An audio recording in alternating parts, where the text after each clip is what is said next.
Hi everyone, today we're going to be going through another 2020 Senate race analysis where we're going to be today looking at the Senate seat in the state of Alabama. So this is the seat that was won by Doug Jones in that 2017 special election, considered an upset, and in that heavily Republican state.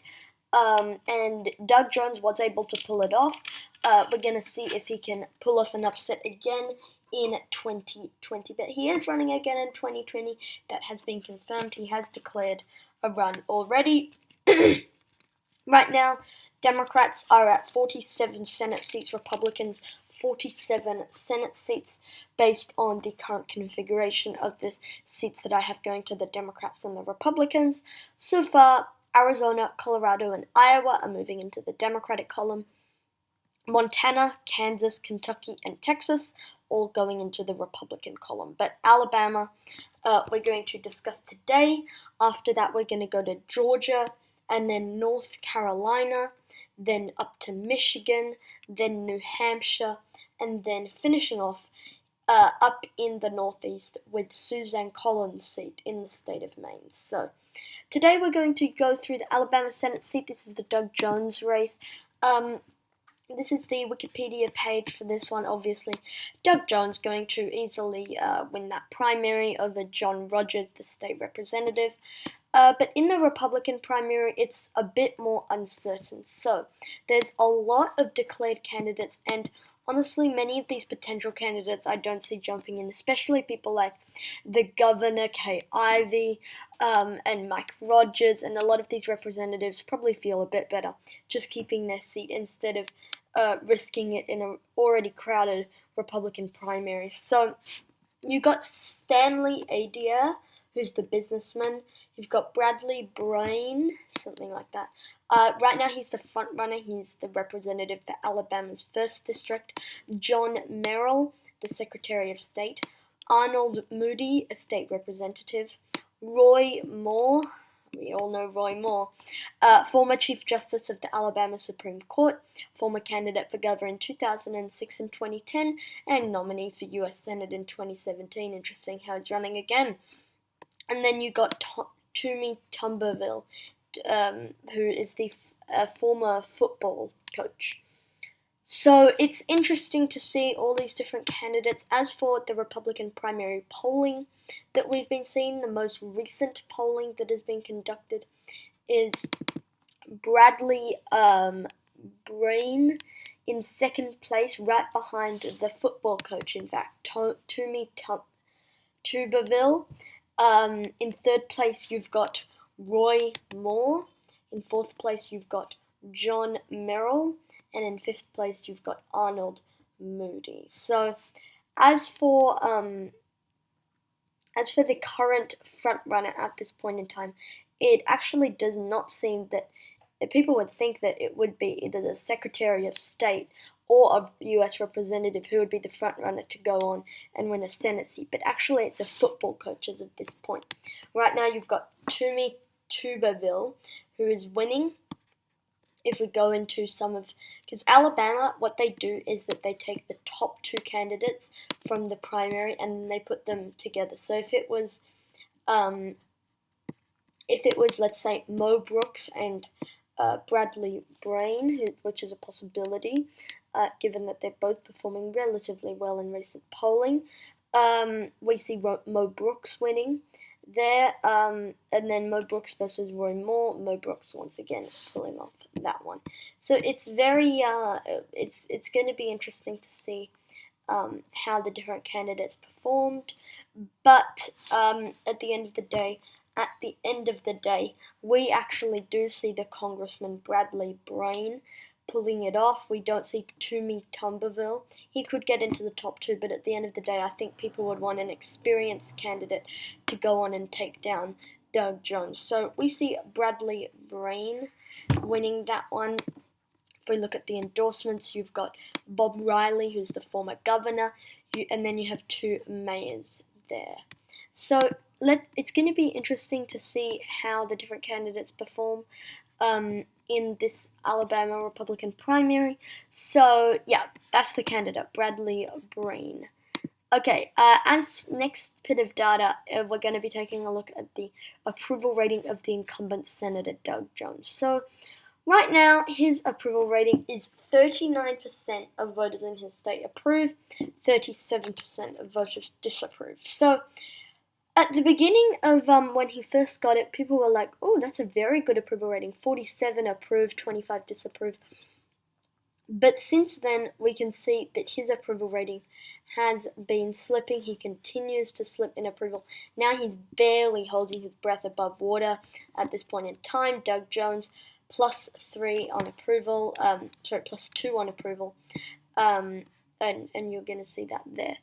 Okay, so actually now I believe his approval right now 39%, disapproval 37%. He just missed out on the this thing, but right now he's ranked as the 92nd most popular senator, so that's not very good. But overall approval not looking too good for Doug Jones. Is it impressive for an Alabama Democrat, statewide Democrat, to be above water? But especially given when the campaign season drags on, the Republicans probably going to tie Doug Jones to the National Democratic Party, where you have Nancy Pelosi, you've got Chuck Schumer, and then also progressives and Democratic Socialists try to tie the whole Democratic Party under the Vermont Senator Bernie Sanders, under New York Representative Alexandria Ocasio-Cortez, under Minnesota Representative Ilhan Omar. And you're going to see that, and whether that's successful, it might be successful, it might not be successful. Doug Jones is a relatively conservative Democrat, but we are yet to see that. So that's the approval rating. Now, in the fundraising, it says this article, Alabama's Roy Moore lags in 2020 fundraising. Senator Doug Jones leads. This is from Montgomery, from the Associated Press. Alabama Republican Roy Moore has raised less than $17,000 for his U.S. Senate race, according to the quarterly campaign reports filed this week. The fundraising report covered only the opening few days of his campaign, but show Moore is starting at a financial disadvantage in the high-profile 2020 race. He raised $16,693 between announcing his candidacy on June 20 and the June 30 close of the reporting period. He trails all other candidates in available cash. Incumbent Democratic Senator Doug Jones has raised the most, according to the reports. He brought in $2 million in the last fundraising quarter, that covered a campaign balance of $4.2 million. Here, this is another reason why we see the congressman in the Republican side winning this. He tops the field in fundraising. He raised nearly $700,000 in the last quarter and has $2.4 million in cash on hand. The football coach raised $421,000 and loaned his campaign another $4 million. And then the Secretary of State, who's in my mind the other kind of serious candidate, raised $217,000. So it's going to be interesting to see how the different candidates perform. Right now, we don't see Roy Moore winning this Republican primary, which is probably the Republicans probably dodged a bullet there. And at the end of the day, taking in all factors into account, a few more other factors we need to consider. The 2017 special election, right? Roy Moore, the controversial candidate, the alleged child molester we have here. So not looking too good for Moore as of right now, but in that race. Doug Jones right now is it looked good in the 2017 special election. It was an upset. I think it mostly is about candidate quality, bad candidate recruitment on the Republican side, and I think that's why we got Doug Jones in the Senate. In 2016, this is the final bit of data. We can see clearly in a lot of these different Senate races going back 2016, 2012, 2008, 2000, 1996, 1992 even. You got 1988. Even you got 1988 went to George H.W. Bush. 1984 goes to Ronald Reagan. 1980 goes to Ronald Reagan. And that one was relatively narrow. However, it goes back to 1976, where the Republicans have been consistently winning that seat and that state, in presidential elections. And for that reason, we're going to move Alabama into the leaning Republican column, taking all factors into account. So that's it for today's video, guys. In 2 days' time, we'll be putting out a Georgia video, then going to North Carolina, Michigan, New Hampshire, and the state of Maine. So that's it for today's video, guys. I hope you are going to have a wonderful day.